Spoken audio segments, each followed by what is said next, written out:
ఆర్థిక పరిస్థితి ప్రభుత్వ కళాశాలలకు పెట్టుబడి పెట్టే అంత స్తోమత లేదంటారా? ఎందుకని ధర్నా చేస్తున్నారు?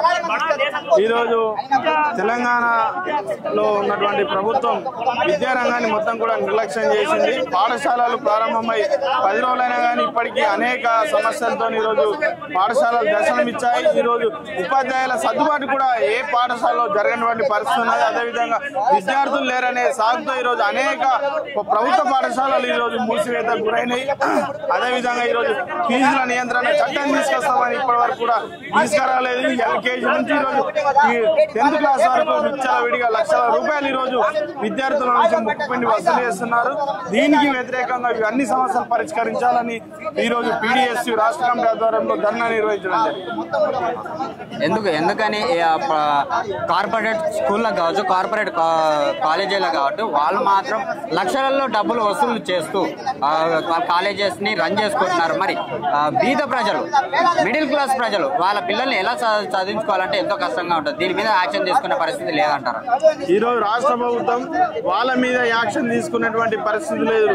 ఈ రోజు బడిబాట కార్యక్రమం పెట్టి ఎక్కడ కూడా అడ్మిషన్లు ఈ రోజు పెరిగినటువంటి పరిస్థితి ఉన్నది. వాళ్ళ పిల్లల్ని ఈ రోజు ఎక్కడ కూడా ప్రభుత్వ పాఠశాలలో చదివించినటువంటి పరిస్థితి ఉన్నది. మౌలిక సదుపాయాలు ఈ రోజు కల్పించినటువంటి పరిస్థితి ఉన్నది. ఆల్టర్నేట్ గా ఒకవైపు ప్రభుత్వ విద్యను బలోపేతం చేస్తామంటూనే మరొక వైపు కార్పొరేట్ విద్యా సంస్థలకి ఈ రోజు ఉన్నటువంటి రాష్ట్ర ప్రభుత్వం కొమ్ము కాస్తున్నది. గురుకుల విద్యాలంటే ఎంతో పేరుగాంచిన గురుకులాలకు అక్కడ నుంచి విద్యార్థులు బయటికి వెళ్ళిపోతున్నారు. అక్కడ చదువుకోవడానికి కూడా వసతులు లేవని చెప్పేసి ఒక ఆరోపణ వస్తుంది. ఎందుకని?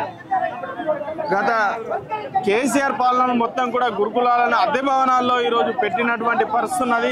మహాత్మా జ్యోతిరావు పులే గురుకులాలు కానీ, బీసీ గురుకులాలు కానీ, ఎస్సీ గురుకులాలు కానీ, ఎస్టీ గురుకులాలు అన్ని కూడా అద్దె భవనాల్లో పెట్టి కనీస అక్కడ సౌకర్యాలు లేకుండా, అక్కడ రెగ్యులర్ ఫ్యాకల్టీ లేకుండా అవుట్ సోర్సింగ్ సిబ్బందితో నడిపించినటువంటి పరిస్థితి ఉన్నది.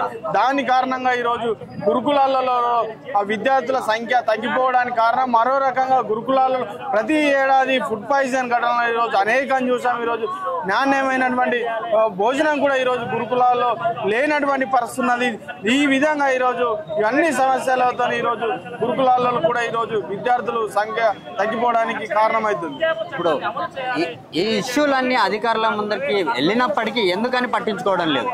ఈ రోజు విద్యాశాఖకు ప్రత్యేకమైనటువంటి మంత్రి ఈ రోజు లేకపోవడం వల్ల విద్యాశాఖలో ఉన్నటువంటి సమస్యలు పరిష్కరించడం, వాటిని సమీక్షించడానికి ఈరోజు టైం లేక ఈరోజు వాటిని పరిష్కరించలేదు. వెంటనే విద్యాశాఖకు ఏదైతే రాష్ట్ర అభివృద్ధికి కీలకమైనటువంటి ఎడ్యుకేషన్ డిపార్ట్మెంట్కి ఒక మినిస్టర్ ఉండాలి, కంపల్సరీ మినిస్టర్ ఉంటే ఈరోజు విద్యారంగంలో ఉన్నటువంటి అనేక సమస్యలు ఈరోజు పరిష్కారం అవుతాయి.